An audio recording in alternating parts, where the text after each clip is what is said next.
નમસ્કાર મારા વાલા ગુજરાતીઓ.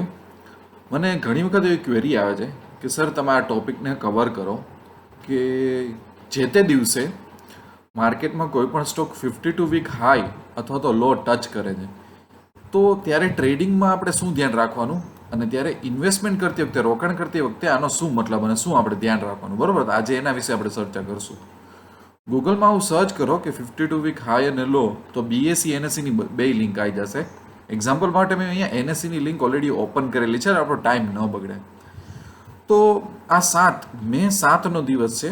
તમે જે દિવસે સર્ચ કરશો એ દિવસે તમને રિઝલ્ટ આપશે, વીકેન્ડનું રિઝલ્ટ નહીં આપે, બરોબર? તમને તો અહીંયા NSE મને એવું કહી દીધું કે જો ભાઈ 7 મેના દિવસે 52 વીક હાઈ અને 52 વીક લો આટલા સ્ટોક છે. તો એનો મતલબ શું થયો? જેમ કે કોઈ પણ અહીંયા સ્ટોક હોય કે અગરવાલ ઇન્ડસ્ટ્રીઝ, ઠીક છે, કે અદાની ટ્રાન્સમિશન, કે અદાની એન્ટરપ્રાઇઝ, આરતી ઇન્ડસ્ટ્રીઝ લિમિટેડ, તો 7 મેના દિવસે આ સ્ટોકે 52 વીક હાઈ હિટ કરેલો છે. એટલે આજથી લઈ અને પાછલા 1 વર્ષ સુધીના દિવસો આપણે ગણીએ તો આજે સૌથી વધારે એને હાઈ માર્યો, બરોબર છે? એની પ્રાઇસ એટલી ઉપર ગઈ.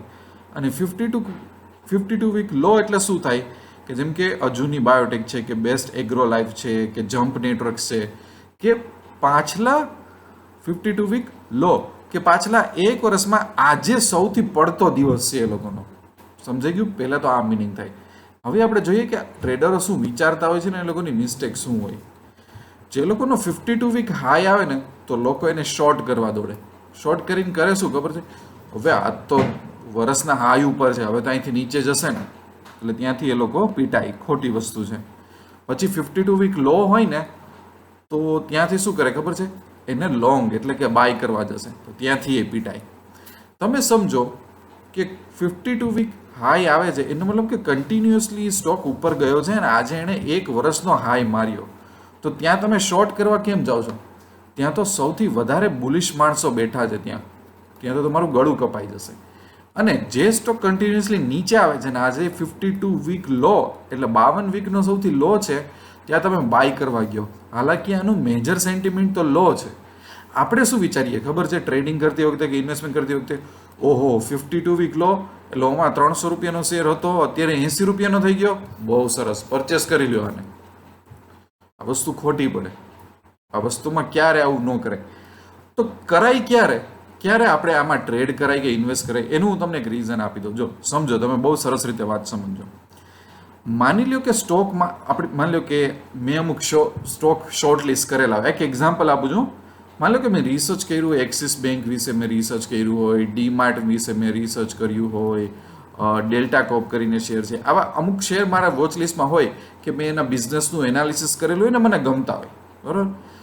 હવે માની લો કે સ્ટોક માર્કેટમાં કોઈ સિસ્ટમેટિક ક્રેશ આવે, જેમ કે કોરોનાના લીધે અચાનક ક્રેશ આવી ગયો, કે બીજું કાંઈ થઈ ગયું તો ટેરરિસ્ટનો હુમલો થઈ ગયો તો ક્રેશ આવી ગયું.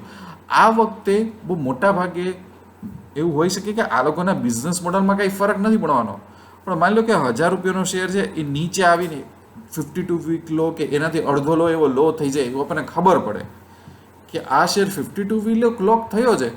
પણ રીઝન શું છે? તો આપણને રીઝન એવા ખબર પડે કે આ બહુ બિઝનેસ મોડલના રીઝન નથી, કંપનીનો પોતાનો વાંક નથી, આ તો ઇન્ડસ્ટ્રીમાં મંદી ચાલે છે કાં તો સ્ટોક માર્કેટમાં મંદી ચાલે છે, એના લીધે આ પ્રોબ્લેમ થયો છે.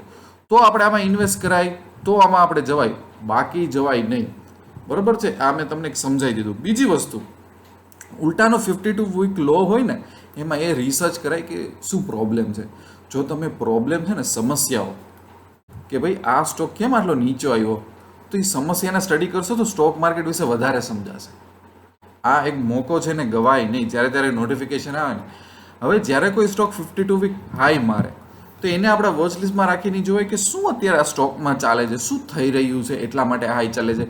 અને એ ટાઈમે આપણે એમાં સ્વિંગ ટ્રેડિંગ કરાય કે ફ્યુચર એન્ડ ઓપ્શનનું ટ્રેડિંગ કરાય, કારણ કે આપણને એમાં ખબર છે કે આમાં ઓવરઓલ અત્યારે બુલિશ ટર્મ ચાલે છે, બેરિશ નથી ચાલતું, એક સ્ટ્રોંગ એમાં ટ્રેન્ડ પકડ્યો છે. તો આપણે એમાં કેન્ડલસ્ટિક પેટર્ન સ્ટડી કરાય, આપણે એમાં સ્વિંગ ટ્રેડિંગ, ફ્યુચર વધારે તો ઓપ્શનમાં જોઈ, ફ્યુચરમાં તો માર્જિન બી પૈસા વધારે લાગે ને લોસ બી વધારે થાય, તો એમાં આપણે એ બધી વસ્તુ કરાય. કારણ કે ઓપ્શન કેવી છે એમાં બધી જાતનું રિસ્ક મેનેજ થઈ જાય. ઇનકેસ તમે ખોટા પડ્યા તો એ રિસ્ક મેનેજ થઈ જશે, બરોબર છે? એટલે તમારે ત્યારે સૌથી વધારે રિસ્ક મેનેજમેન્ટની જરૂર પડે અને ક્યારે શું કરવું છે એ તમને ખબર પડવી જોઈએ, નતર નહીં ચાલે. બરોબર છે? તો આઈ હોપ કે તમને આ સમજાણું છે. નાનકડો બહુ ઇમ્પોર્ટન્ટ ટોપિક છે. બીજું, જો સ્ટોક માર્કેટમાં તમે ઇન્ટરેસ્ટ હોય તો પૈસા તો બનેગાની વેબસાઇટ ઉપર જાશો એટલે 1 લાખ રૂપિયાના કોર્સીસ મેં ફ્રી મૂકેલા છે. એપ બી ડાઉનલોડ કરી શકો છો અને બીજા બધા કોર્સીસ બી જોઈન કરી શકો છો. કાંઈ ન સમજમાં આવ્યું તો મને ઈમેલ અને વોટ્સઅપ કરી દેજો. પૈસા તો બનેગાની વેબસાઇટમાં બી છે કોન્ટેક્ટ ઇન્ફોર્મેશન, યુટ્યુબના ડિસ્ક્રિપ્શનમાં બી છે. ગમે ત્યારે તમે મને મેસેજ કરી શકો છો. બરોબર છે? તો આ ચેનલ સબસ્ક્રાઈબ કરી દેજો. આવા નાના મોટા ડાઉટ કોઈ બી આપણે સોલ્વ કરી દઈશું અને આપણે આગળ વધતા રહીશું લાઈફમાં. મારી ખૂબ ખૂબ શુભેચ્છાઓ.